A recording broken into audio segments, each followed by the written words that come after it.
नमस्कार, आप देख रहे हैं अनंत ज्ञान और मैं रीत हाजिर हूं दिन भर की बड़ी अपडेट्स के साथ। हिमाचल प्रदेश की सुक्खू सरकार में कैबिनेट विस्तार और संभावित फेरबदल को लेकर सियासी चर्चाएं तेज हो गई हैं। कुल्लू से कांग्रेस विधायक सुंदर सिंह ठाकुर का मंत्री बनना लगभग तय माना जा रहा है और इसी बीच मुख्यमंत्री सुखविंदर सिंह सुक्खू, उप मुख्यमंत्री मुकेश अग्निहोत्री और कांग्रेस प्रदेश अध्यक्ष विनय कुमार के दिल्ली पहुंचने से राजनीतिक हलचल बढ़ गई है। मुख्यमंत्री अपना हमीरपुर दौरा बीच में छोड़कर दिल्ली पहुंचे हैं और ऐसे में अब सवाल ये है कि सिर्फ कैबिनेट विस्तार होगा या सरकार में बड़ा फेरबदल भी देखने को मिल सकता है। चर्चा ये भी है कि नए मंत्री की एंट्री के साथ कुछ मौजूदा मंत्रियों के विभागों में बदलाव किया जा सकता है। वहीं लंबे समय से खाली चल रहे डिप्टी स्पीकर के पद को भरने को लेकर भी फैसला संभव है। दिल्ली में कांग्रेस हाईकमान के साथ होने वाली बैठक के बाद हिमाचल की सियासत की तस्वीर ही साफ होगी। हिमाचल प्रदेश में पेट्रोल डीजल के दामों में बढ़ोतरी को लेकर सियासत एक बार फिर गर्मा गई है और अब हिमाचल सरकार के मंत्री विक्रमादित्य सिंह ने भाजपा सांसद कंगना रनौत के बयान पर पलटवार किया है। विक्रमादित्य सिंह ने मंडी से सांसद कंगना रनौत को ये नसीहत देते हुए कहा है कि वे मीडिया में बयान देने से पहले ज्ञान प्राप्त कर लें। साथ ही विक्रमादित्य सिंह ने कंगना रनौत को घेरते हुए कहा कि मोहतरमा को केंद्र से प्रदेश को आर्थिक मदद दिलाने में मदद करनी चाहिए। वहीं विक्रमादित्य सिंह ने कहा कि पेट्रोल डीजल के दाम सिर्फ हिमाचल में ही नहीं बल्कि पूरे देश में बढ़ रहे हैं और ये भी कहा गया कि प्रदेश सरकार ने अनाथ बच्चों और विधवा महिलाओं की मदद के लिए सिर्फ 60 पैसे सेस लगाया है। उन्होंने दावा किया है कि प्रधानमंत्री के द्वारा घोषित 1500 करोड़ रुपए की सहायता अभी तक भी प्रदेश को नहीं मिली है। साथ ही उन्होंने E20 ईंधन के वाहनों को होने वाले नुकसान का मुद्दा भी उठाया है, जिसकी उन्होंने बात कही है।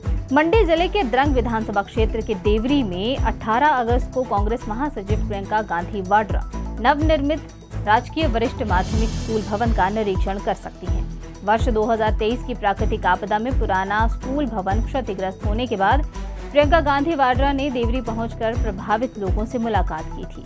उन्होंने स्कूल भवन को जल्द निर्माण करवाने का भी भरोसा दिया था। इसके बाद प्रदेश सरकार ने प्राथमिकता के आधार पर करीब 4.70 करोड़ रुपए की लागत से नया भवन तैयार करवाया।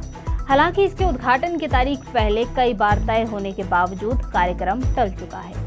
अब प्रियंका गांधी के देवरी दौरे को इसी भवन के निरीक्षण से जोड़कर देखा जा रहा है। दौरे के दौरान मुख्यमंत्री सुखविंदर सिंह सुक्खू के मौजूद रहने की भी संभावना है। हालांकि कार्यक्रम की आधिकारिक पुष्टि अभी बाकी है। हिमाचल प्रदेश हाई कोर्ट ने पेट शिक्षक भर्ती मामले में 9 याचिकाकर्ताओं की अपील खारिज कर दी है। मुख्य न्यायाधीश न्यायमूर्ति गुरमीत सिंह संधावालिया और न्यायमूर्ति विपिन चंद की खंडपीठ ने यह स्पष्ट किया है कि रोजगार कार्यालय में पंजीकरण मात्र सीधी भर्ती का अधिकार नहीं मिलता। कोर्ट ने यह भी बताया है कि शारीरिक शिक्षकों के 1527 पदों में सीधी भर्ती का कोटा 382 पद है, जबकि सरकार पहले ही 645 नियुक्तियां कर चुकी है और ऐसे में सीधी भर्ती के लिए पद उपलब्ध नहीं है। याचिकाकर्ताओं ने जूनियर लोगों को नियुक्ति का हवाला दिया, लेकिन कोर्ट ने कहा कि नियुक्तियां विशेष सरकारी नीति के तहत हुई थी और इसीलिए याचिकाकर्ता समानता के आधार पर नियुक्ति का दावा नहीं कर सकते। कोर्ट ने सिंगल बेंच के फैसले को बरकरार रखा है। हिमाचल प्रदेश में 4 लेन नेटवर्क को अब सामरिक जरूरतों के तहत चीन सीमा तक बढ़ाने की तैयारी है। परवाणु शिमला 4 लेन के बाद सरकार रामपुर से आगे किन्नौर और सीमा क्षेत्र तक सड़क विस्तार का प्रस्ताव केंद्र सरकार को भेजने की तैयारी में है। सचिवालय स्तर पर मंथन शुरू हो गया है। प्रस्ताव आगामी मंत्रिमंडल बैठक में रखा जा सकता है, जिसके बाद इसे रक्षा मंत्रालय के समक्ष भेजा जाएगा। मंत्रालय सेना की आवाजाही और सामरिक जरूरतों के आधार पर परियोजना का आकलन करेगा।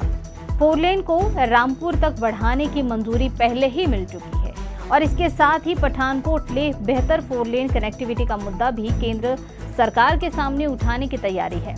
अगर मंजूरी मिलती है तो हिमाचल का सड़क नेटवर्क पर्यटन के साथ साथ सामरिक कनेक्टिविटी का भी बड़ा आधार बन सकता है। हिमाचल के 151 सरकारी स्कूलों को CBSE की मान्यता मिल चुकी है, लेकिन इनमें से विभिन्न श्रेणियों के 2175 शिक्षक अभी भी रिक्त हैं। नियुक्तियों का मामला कैबिनेट में 2 बार चर्चा के बावजूद लंबित है। कैबिनेट सब कमेटी ने शिक्षकों की मेरिट के आधार पर नियुक्ति की सिफारिश की थी। हालांकि कुछ वर्गों को नियुक्ति में छूट देने के प्रस्ताव से मेरिट सूची प्रभावित होने और मामला दोबारा न्यायालय में जाने की आशंका है। शिक्षा विभाग ने अब प्रस्ताव दोबारा तैयार किया है, जिसे आगामी कैबिनेट बैठक में रखा जाएगा। पढ़ाई प्रभावित ना हो, इसके लिए पूल में रखे शिक्षकों को अस्थायी तौर पर सीबीएसई स्कूलों में तैनात करने की तैयारी है, जिस पर विचार किया जा रहा है। सरकार ने इन 151 स्कूलों के लिए कुल 6,492 शिक्षकों को नियुक्त किया है। मेडिकल, नॉन मेडिकल और अंग्रेजी विषयों के शिक्षकों की तैनाती पर भी विचार चल रहा है। हिमाचल प्रदेश सरकार को राज्य स्तरीय स्वतंत्रता दिवस समारोह के बड़सर स्कूल में आयोजन के लिए 5 लाख रुपए चुकाने होंगे।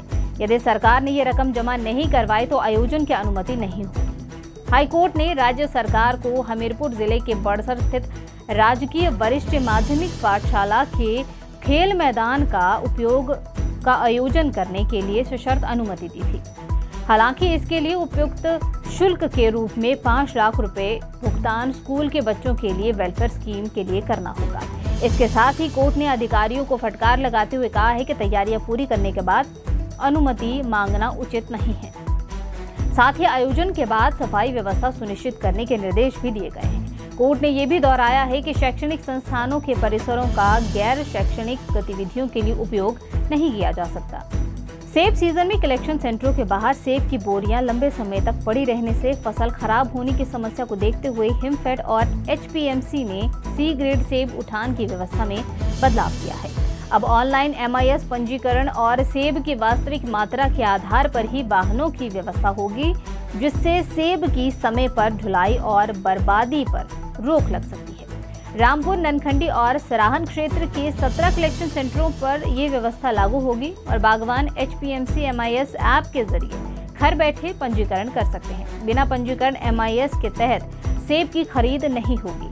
हिमफेड ने बागवानों से कलेक्शन सेंटरों की व्यवस्था, सड़कों को खाली रखने की व्यवस्था बनाए रखने में और सहयोग करने की अपील की है। हिमाचल प्रदेश की करीब 6 दशक पुराने BBMB बकाया भुगतान विवाद में अब समाधान की उम्मीद बढ़ गई है। बुधवार को सुप्रीम कोर्ट में सुनवाई के दौरान केंद्र सरकार ने ये बताया है कि पंजाब केंद्र के प्रस्ताव पर सहमति के लिए काफी करीब पहुंच चुकी है। केंद्र ने पुराने बकाये के निपटारे के लिए नकद भुगतान की बजाय बिजली ऊर्जा के जरिए समाधान का फॉर्मूला सुझाया है। पंजाब की कुछ आपत्तियों के बावजूद अब सहमति बनने के संकेत हैं। सुप्रीम कोर्ट ने मामले की अगली सुनवाई 20 अगस्त 2026 को तय की है। अगर पंजाब केंद्र के प्रस्ताव पर अंतिम सहमति देता है तो हिमाचल के दशकों पुराने कानूनी संघर्ष के समाधान का रास्ता साफ हो सकता है। सुप्रीम कोर्ट ने 2011 में BBMB परियोजनाओं में हिमाचल की हिस्सेदारी 7.19% तय की थी। हिमाचल प्रदेश हाई कोर्ट ने ड्यूटी के दौरान करंट लगने से बिजली बोर्ड के कर्मचारी बाबूराम की मौत के मामले में स्वतः संज्ञान लेते हुए जनहित याचिका दायर की है।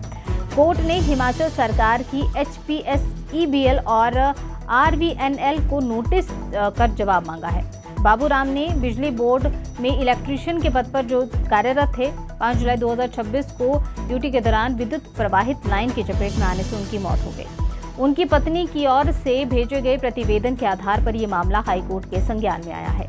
कोर्ट ने प्रथम दृष्टया में सुरक्षा मानकों के आधार पर पालना की लापरवाही और आशंका जताते हुए घटना की परिस्थितियों और जिम्मेदारियों को लेकर मामले में जवाब मांगा है।